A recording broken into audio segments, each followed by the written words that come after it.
Hello students, so we have another question from JEE 2023 from the chapter 3D geometry.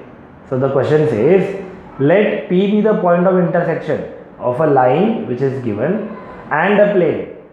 If the distance of this same point P from the another plane is Q, then Q and 2Q are the roots of the equation. There are four options.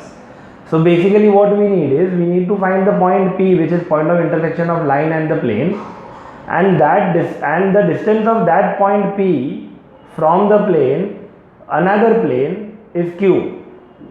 So if we get the value of Q, then we have to find a quadratic equation whose roots are Q and 2Q. So since the point P lies on the given line, we assume its general point as 3 lambda minus 3, lambda minus 2 and minus 2 lambda plus 1. Now this point P also lies on the plane, so therefore its coordinates must also satisfy the equation of plane, and if we substitute the x, y, z coordinates of point P in the equation of plane, we will get the value of lambda as 3.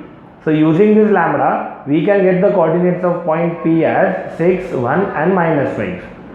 Now the question says that if the distance of point P from the another plane is Q, so let us find the distance of point P from that plane, 3x minus 4y plus 12z equal to 32. So we get d equal to 6.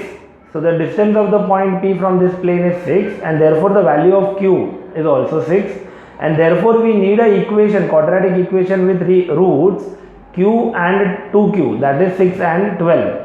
So we know if alpha and beta are the roots of a quadratic equation, then the quadratic equation is given by x square minus alpha plus beta times x plus alpha into beta equal to 0.